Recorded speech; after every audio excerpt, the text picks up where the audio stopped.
dengan program tahun ini kita kan terakhir anggaran yang kita gunakan 1,9 miliar. Nah, di situ juga sangat ditentukan dengan bagaimana peran ya dinas kominfo kita, para wartawan kita. Oke. Dari dulu, dari zaman nenek moyang saya udah begini, anak saya nggak apa-apa kayak gitu, Tommy.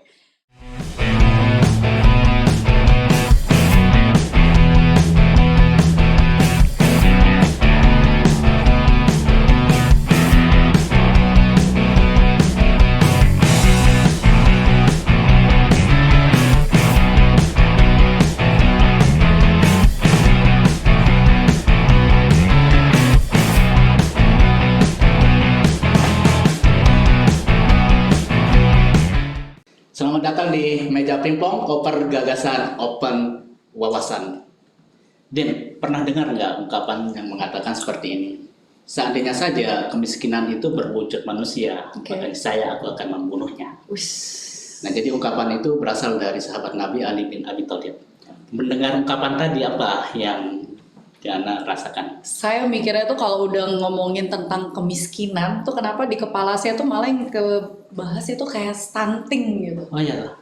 Jadi bagaimana kabar stunting di Kabupaten Lombok Tengah? Wah, Pemkab Lombok Tengah udah keren banget ya dengan stunting. Jadi tahun 2018 itu angka stunting Lombok Tengah itu di angka 30-an%. Kemudian di tahun 2022 itu udah turun jadi 20-an%. Nah, Pemkab tuh ditargeting sama nasional, jadi diminta untuk turunkan ke angka 14% gitu. But so amazing gitu Pemkab kita.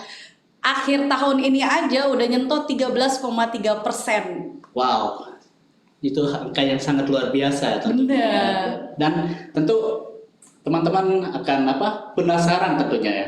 Kira-kira apa yang dilakukan oleh Pemkab Lombok Tengah sehingga bisa menurunkan angka stunting cukup gitu gedenya gitu, malah bisa melampaui dari target. Ya, benar. Nah, untuk mengobati rasa penasaran itu, maka pada podcast hari ini kita telah kedatangan tamu yang istimewa, salah satu tokoh yang punya peran yang sangat besar dalam menurunkan angka stunting kita.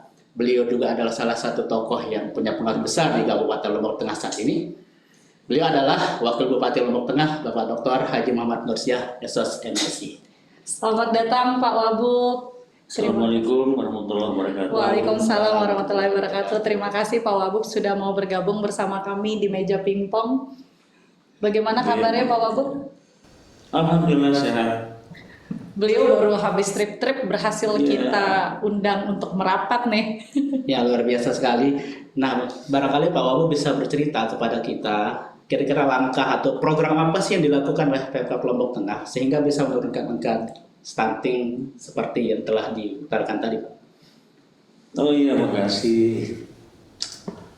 Kondisi Lombok Tengah yang kita hadapi dengan stunting ini boleh kita katakan menjadi pemikiran. Dengan kondisi apapun, situasi apapun harus kita pikirkan. Betul. Ketika kita menjelang tidur pun kita juga memikirkan gimana sih nasib stunting, gimana penyelesaiannya. Lebih-lebihnya kan disorot secara nasional se-Indonesia gitu. Nah, dengan pemikiran itu bukan beban, ini merupakan wujud tanggung jawab kita untuk segera menurunkan angka stunting di Lombok Tengah. Nah, dengan kondisi saat ini, nah tentu kita boleh untuk mengakui progres yang telah kita laksanakan melalui program kegiatan yang terpadu dengan OPD, dengan pendekatan konvergensinya.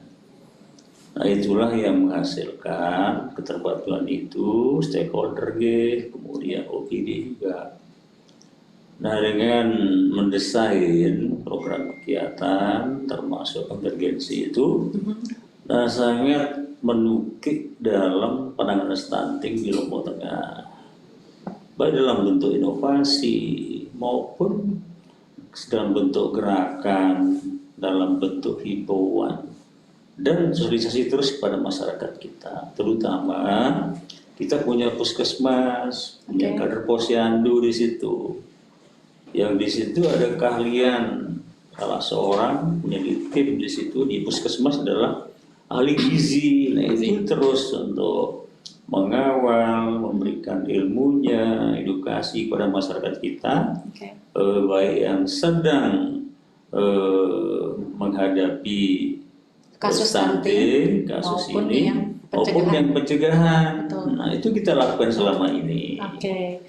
Mi, ada nggak sih masyarakat yang kira-kira resisten gitu? Yang misalnya kayak tadi diajak untuk program pencegahan stunting atau untuk pengobatan stunting itu sendiri mereka kayak berkeberatan atau menolak gitu. Sebenarnya kita bukan melihat resistensi yang jadi tantangan dalam pelaksanaan program yang telah kita desain. Walaupun ketika kami melaksanakan program dengan menetapkan lokasi, lokus, dengan basis posyandu, tidak banyak sih. Sebagian besar keluarga kita yang anak-anaknya menghadapi kasus stunting sih sebenarnya sangat merespon kebijakan kita, gerakan kita, inovasi kita. Berarti direspon positif. Sangat direspon positif. Iya, Kak. Tentu saja pekerjaan ini tidak mudah, Pak Wabub. Nah, barangkali dalam mengerjakan program-program ini ada kolaborasi dengan pihak lain. Tadi udah disampaikan sih sama Pak Wabub ada dengan OPD yang terkait, puskesmas dan posyandu gitu. Mungkin Pak Wendy penasaran gitu wujudnya tuh seperti apa gitu nih. Jadi begini, ini kan boleh kita katakan ini kasus stunting ini kan sudah kita cukup masif sosialisasinya dengan OPD terkait, terutama yang terkait dengan kesehatan, termasuk juga yang dinas P3 P2 KB yang menangani kita dengan KKBN lah itu. Nah, dengan melihat kondisi status atau kasus stunting di Lombok Tengah ini, tentu kita tidak bisa untuk terutama satu OPD yang kita tugaskan atau kelompok yang kita tugaskan. Tapi sangat punya potensi untuk kita menggerakkan konvergensi itu, keterpaduan itu, itulah pendekatan kita. Dan alhamdulillah, walaupun APBD kita sudah kita merencanakan anggarannya, dilaksanakan program juga, namun bukan berarti kita terpaku dengan kondisi anggaran. Tapi kita juga ada kolaborasi, kerjasama, melibatkan semua pihak dengan pemikiran, tenaga, apapun yang dibutuhkan, kita menggerakkan dalam penanganan stunting di Lombok Tengah. Jadi sejauh apa kira-kira keberhasilan program ini sendiri, Mi? Keberhasilannya kalau kita mengevaluasi pelaksanaan program kegiatan dengan progresnya tahun 2022 itu kan 20% lebih. Iya, sudah turun 10%. Kemudian 2023 ini alhamdulillah pada awal tahun 2023 ini kan kelihatannya memang sudah 17%. Alhamdulillah bergerak program kegiatan kita sampai saat ini alhamdulillah sudah berhasil menurunkan sampai dengan 13-34%. Dan apa kita lakukan terakhir tadi di desa Tanah Bea, nah, itu di salah satu dusun ya cukup tinggilah angka stunting di sana. Nah, di situ kami dengan pola inovasi keterpaduan di situ masyarakat merespon dan orang tuanya terutama ibu-ibu yang membawa anaknya yang stunting dilayani tadi itu merespon apa yang kita lakukan, terutama bagaimana pola asuhnya, bagaimana pemenuhan gizinya, bagaimana juga kaitan dengan edukasinya, termasuk juga bagaimana eh, rumah tangga yang menjadi tetangganya mereka sangat berperan dalam penanganan stunting di Lombok Tengah ini. Nah, itu kita lakukan. Dan insya Allah dengan program tahun ini kita akan terakhir anggaran yang kita gunakan 1,9 miliar untuk penyediaan atau pengadaan telur. Itu di 2023 ya? Mungkin 2023 ini. Dan mudah-mudahan akhir tahun ini, Desember ini kita akan melakukan evaluasi. Lalu pertanyaan kita, seberapa jauh angka stunting yang dapat kita turunkan dengan program yang kita lakukan? Oh, masih mau turun lagi? Masih. Jadi agar setiap OPD punya keseragaman pemikiran tentang penurunan angka stunting ini, indikator-indikator khusus apa sih Bob yang ditetapkan? Pertama kita bisa melihat indikatornya regulasi. Itu penting. Menjadi turunan kebijakan pusat dengan pengorganisasian TPPS itu. Tim Percepatan Penurunan Stunting di Lombok Tengah. TPPS. Ketuanya adalah kami, TPPS itu. Dengan regulasi itu yang terus kita mendorong melibatkan OPD terkait. Dengan indikator inilah yang cukup berpengaruh dalam kegiatan-kegiatan turunnya ke stunting di Lombok Tengah, terutama keterpaduan itu, konvergensinya itu sesuai kapasitas masing-masing, program masing-masing. Intinya bahwa yang paling menentukan adalah kebersamaan OPD terkait dalam program penyelesaian stunting di Lombok Tengah. Kemudian kedua, kita melihat juga tidak cukup kalau mengukur indikator berhasilnya kegiatan turunnya stunting di Lombok Tengah, tapi bagaimana melihat indikator hubungan dengan masyarakat. Masyarakat siapa? Tokoh masyarakat, tokoh agama, termasuk perangkat desa. Nah, itu juga indikator penentu yang membantu pelaksanaan program di tingkat bawah. Kemudian ketiga, nah bagaimana juga kaitannya dengan indikator ketersediaannya, terutama bahan makanan gizi. Anggaran pasti indikatornya. Anggaran dari PPD, anggaran dari stakeholder yang lain, UMN, UMD, kemudian ada Basnas, itu kita gerakkan. Kemudian keempat, nah tentu dengan evaluasi yang kita lakukan, mengukur progres, mengukur pelaksanaan anggaran, mengukur efektivitas efisiensinya. Nah, di situ juga sangat ditentukan dengan bagaimana peran ya dinas kominfo kita, para wartawan kita. Itu yang kita lakukan. Nah, berbicara indikator yang dapat menghasilkan turunnya angka stunting di Lombok Tengah seperti kita lakukan. Oke, kita geser dikit lagi nih ya isunya. Wan, pernah dengar nggak tentang logika mistika by Tan Malaka? Oh iya, jadi logika mistika itu ada di buku Madilognya Tan Malaka ya. Benar. Logika mistika itu adalah cara berpikir yang berangkat dari asumsi atau hal-hal yang tidak bisa dipertanggungjawabkan kebenarannya. Dan bagi Tan Malaka, logika mistika ini adalah salah satu penghambat terbesar bagi kemajuan masyarakat Indonesia, seperti itu. Jadi di masyarakat kita itu kan kadang dia kalau membesarkan anak itu masih misalnya nih bayi baru lahir gitu yang seharusnya dia dapat kolostrum ibunya malah dikasih pisang atau dikasih air tajin atau dikasih kelapa muda, itu kan penyebab-penyebab salah satu stunting ya. Maksudnya karena itu dari turun temurun yang belum bisa dijelaskan. Jadi kalaupun kita mau ajak menggeser masyarakat kita edukasi tentang itu kayaknya agak berat karena dari dulu, dari zaman nenek moyang saya udah begini, anak saya nggak apa-apa kayak gitu Tommy. Menurut Mami gimana tuh cara kita mengedukasi masyarakat kita terkait kebiasaan-kebiasaan seperti ini? Kalau kami melihat kondisi di lapangan, Iya. terutama ibunya. Iya.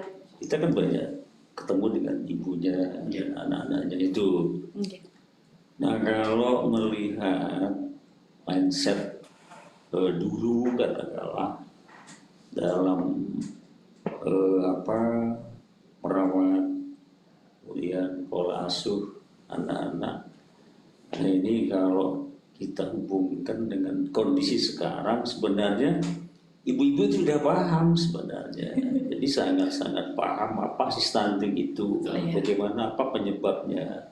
Mereka tahu gitu. Tapi Sebenarnya ada tantangan ternyata. Nah, kita juga sampai menanyakan ibu-ibu itu apa sih tantangannya ketika kita menyiapkan program dalam bentuk pemberian telur, kemudian susu, kemudian ikan. Apa tantangannya? Tantangannya ternyata anaknya tidak suka. Itu seleranya. Bahkan ada tantangan, ada yang senang Indomie, ya, itu kan sangat berbahaya. Itu termasuk anak saya. Anak saya juga suka banget. Dengan tantangan itu sebenarnya yang kita melihat ini istrinya atau ibunya dengan bapaknya itu penentu kalau menurut saya. Oke. Jadi yang sangat membutuhkan bagaimana mindset ibunya dan bapaknya di keluarganya itu paling utama. Nah, itu juga menjadi basis untuk kita menciptakan suasana keterpaduan, dukungan, gotong royong di tengah-tengah masyarakat. Apakah di tingkat dusun atau tingkat desa, itu perannya kepala desa, kepala dusun, tokoh masyarakat di situ. Ini perannya nih kayak saya lagi ngebayang, emang harus dijulitin gitu ya. Jadi kalau misalnya ada anak dikasih makan nih, Bu jangan dikasih makan nih Bu, ntar stunting gitu. Dan tantangan yang kita hadapi dalam pelaksanaan program di bawah, kita tanyakan sama ibunya tadi, waktu menikah umur berapa? Jawabannya memang baru tamat SMP atau SMA. Nah, kemudian ketika kita ketemu dengan mereka, menggendong anaknya dalam pelayanan program dari kami, itu rata-rata memang ibunya seperti adiknya gitu. Dari poster tubuhnya, sehingga kami nanyakan sejak waktu akan nikah umur berapa, rata-rata sih SMA, SMP itu dia. Ingat lah, gede dia. Nah itu yang tidak banyak sih. Nah, contoh salah satu dusun di desa Steling. Ada dusun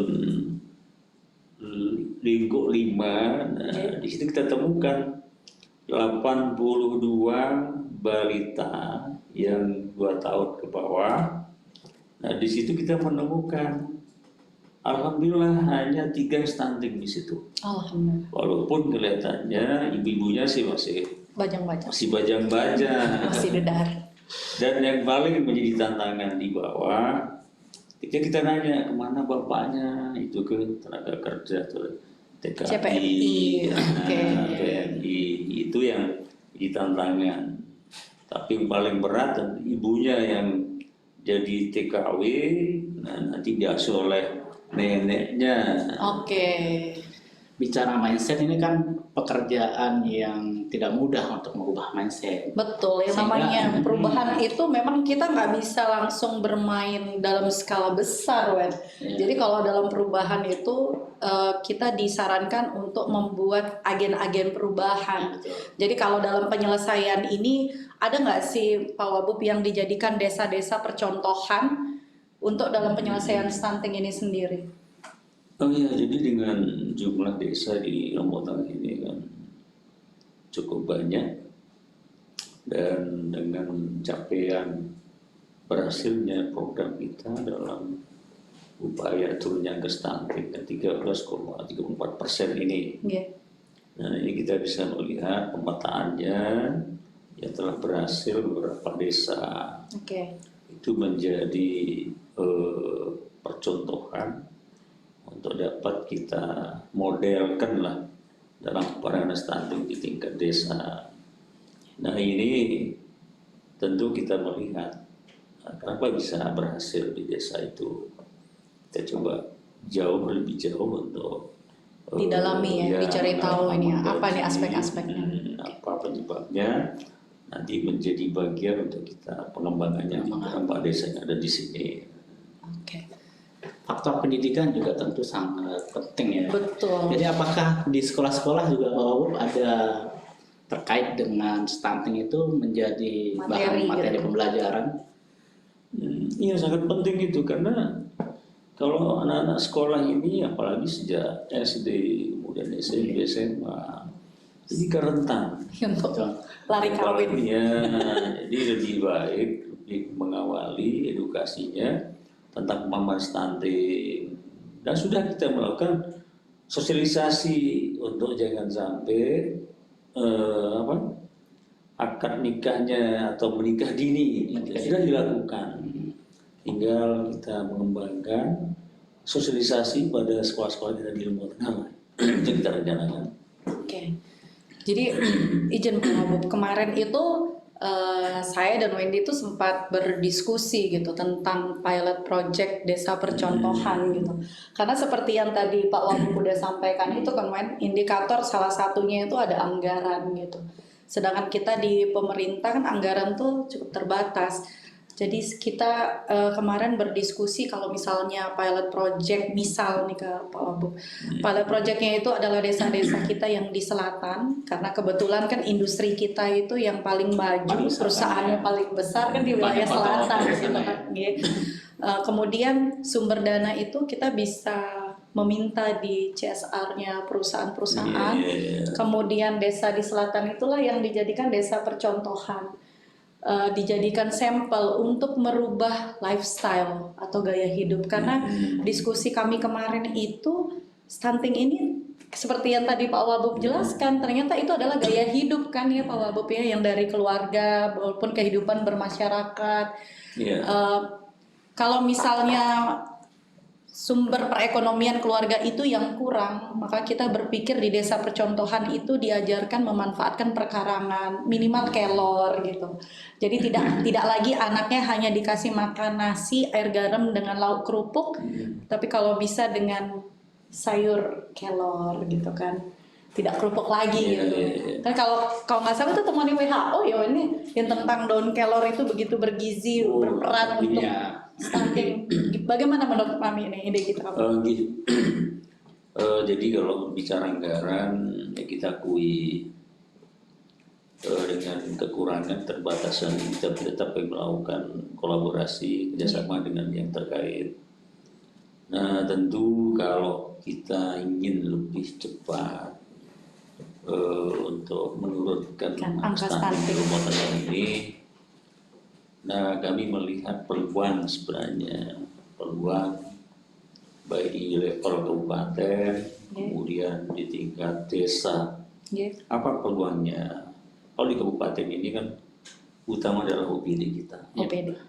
Kedua adalah UMR, UMD, ada Basnas, termasuk perusahaan-perusahaan yang punya program CSR-nya itu. Kemudian di bawah di desa kita kan banyak orang yang cukup mampu dalam ukuran ekonomi. Masyarakat lah kita untuk berperan lebih gitu ya. Nah itu kita menjadi peluang untuk mendesain keterpaduan itu. Maksud kami, nah kalau melihat kondisi masing-masing desa itu, kenapa enggak kita untuk menetapkan OPD A, kemudian perusahaan B, kemudian yang lain menjadi binaan langsung di desa itu. Dengan menetapkan binaan atau pembina di situ, kita harus membuatkan ini ada sejenis bukan regulasi saja, tapi kaitan dengan bagaimana pedoman yang kita buatkan untuk menjadi acuan keterpaduan OPD, kemudian perusahaan, termasuk masyarakat yang mampu. Ya. Nah, dengan model itu, nah tentu tingkat atas bagaimana mengevaluasi, monitoringnya, intervensinya. Nah, ini sangat terkait dengan penanganan di tingkat bawah sebenarnya itu. Apalagi punya perangkat UPD sampai tingkat bawah. Contoh kalau dinas kesehatan, punya puskesmas, punya pusu, punya polindes, melekat langsung dengan masyarakat itu. Betul. Nah, istilahnya khusus stunting ini ketika kita pencegahan, penanganannya itu harus spesifik menjadi fokus program kegiatan kita dan binaannya yang terkait. Nah, ini yang agak menggelitik itu misalnya OPD yang diminta untuk concern di salah satu desa tadi, Pak Wabub. Kalau OPD-nya misalnya Dinas Tenaga Kerja deh, karena saya dari Dinas Tenaga Kerja. Jadi kalau Dinas Tenaga Kerja diminta untuk bertanggung jawab di salah satu desa itu kira-kira perannya itu seperti apa, Pak Wabub? Kalau dengan mekanismenya, kalau desa terutama, desa punya PBDes juga kan? Punya. PBDes ada anggarannya di situ. Ada sih programnya langsung dari pemerintah desa. Dan sehingga sebenarnya fungsi kalau kita untuk menetapkan desa binaan, siapa yang bertanggung jawab dengan tugas kewajibannya dan intervensinya. Nah, itu sangat strategis. Seperti istilah kita adalah kalau pembina desa untuk turunnya angka stunting, nah di situ kalau bahasa kita kan berdengah lah di situ. Jadi berdengah itu seperti anak balita yang terus digendong, diasuh, dirawat, dikasih makanan secara teratur. Pendampingan. Nah, pendampingan itu kalau kami bisa. Iya, saya agak-agak kurang itu. Jadi kalau itu efektif, insya Allah sebenarnya akan lebih cepat. Angka nanti kita akan menurun di Lombok Tengah. Dan kita juga yakin perusahaan-perusahaan yang dilibatkan juga akan sangat terbuka mereka, dan karena itu akan menumbuhkan percayaan masyarakat juga kepada mereka. Nilai yang baik yang akan didapatkan oleh mereka. Ya, dari reward punishment juga kita dengar itu. Dan tentu saja pekerjaan untuk menurunkan angka stunting ini akan terus tetap digencarkan, Pak Wabub. Nah, untuk 2024 ke depan targetnya berapa persen? Dengan intervensi yang telah kita lakukan dan saat ini masih bergerak, sangat optimis dengan tahun 2023 pun kan pernah 17%, jadi 13%. Dengan kurun waktu sampai Desember ini. Kita menunggu evaluasi terakhir tahun ini. Nah, kami optimis bisa 12%. 12% di 2024. Akan lebih rendah daripada target pusat. 14%. Kita melihat di bawah seperti itu. Kalau hambatan-hambatan yang paling berarti dalam menjalankan program nih kami? Hambatan sebenarnya adalah komitmen gitu terutama.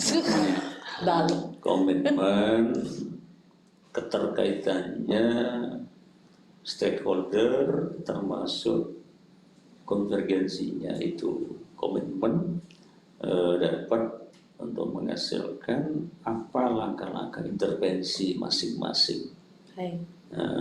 Jadi komitmennya kepala desa, komitmen kadus, termasuk juga tokoh masyarakat, tokoh agama. Bukan berarti komitmen ini tidak ada. Nah, cuma penting berkomitmen, katakanlah itu menjadi kesepakatan bersama. Tidak mungkin perorangan, tapi ada sama dengan programnya Dinas Kesehatan. Ada ada rapat lokal di situ kalau di puskesmas kan. itu sebenarnya bisa kita adopsi untuk kita fokuskan penanganan stunting di desa. Nah, maksud kami kan kalau berbicara tugasnya Polindes, kemudian yang di tingkat desa kan ada Pustu. Nah, ini kan sangat dekat dengan masyarakat. Nah, ada awik-awik di situ akan mewajibkan siapapun terkait dengan pencegahan dan penanganannya. Contoh, kalau Polindes kan itu langsung menangani, kan Perbaikan. iya, orang melahirkan. Jadi kalau selama 9 bulan, 10 hari kan itu durasi yang dimanfaatkan oleh petugas kita di bawah. Nah, itu sejak pencegahannya sampai penanganannya. Sehingga yang kita bicarakan ini efektivitas yang telah kita lakukan, contoh TPPS. Kalau memang TPPS ini penting untuk kita membentuk TPPS tingkat kecamatan, tingkat desa. Nah, itu di situ komitmen. Kemudian kedua, bagaimana program yang terkait OPD, kemudian ada CSR-nya perusahaan swasta, termasuk tokoh-tokoh yang cukup mampu. Nah, itu juga merupakan bentuk komitmen yang dapat menetapkan intervensinya itu. Nah, kemudian ketiga, bagaimana kita melihat aktivitasnya perangkat desa. Alhamdulillah cukup membantu dan aktif. Berapa contoh kita melihat salah seorang yang menghadapi kasus stunting ini. Nah, di situ tantangannya hubungan dengan ibu dan bapaknya, anaknya kasihan. Kepala desa dan Kadus aktif untuk mengajak mereka ke rumah sakit, ke puskesmas. Namun di situ tantangannya, artinya bahwa kepala desa, perangkat desa sudah cukup aktif untuk membantu kegiatan-kegiatan menurunkan angka stunting di Lombok Tengah. Tinggal efektivitas itu aja kalau. Baik, Seru ya percakapan kita tuh. Dan kita berharap tentunya Pak Wagub tetap sehat selalu. Amin, bergerak amin. dengan angka stunting di Kabupaten Lombok Tengah. Terlalu banyak program ini. Terima kasih Terima udah kasih hadir atas di waktunya Bapak. Jalan-jalan ke Kuta. Jangan lupa ke Mandalika. Pak Wagub sudah bercerita. Sampai jumpa di podcast selanjutnya. Di pinggir jalan, mata kecil memandang rumah reot, hati pun merayap terbang. Kemiskinan menyelinap seperti bayangan malam, dalam sepi harap pun tenggelam. Tangan kecil meraba ransel kehidupan, sederhana tetapi penuh keinginan. Di antara debu dan luka yang tersembunyi, kemiskinan sebuah lagu yang terus berkumandang. Namun, jangan padamkan api di mata itu. Kemiskinan bukan akhir segalanya. Dalam gelap, bintang-bintang pun bersinar. Harapan tetap hidup, menari di dalam pelukan waktu.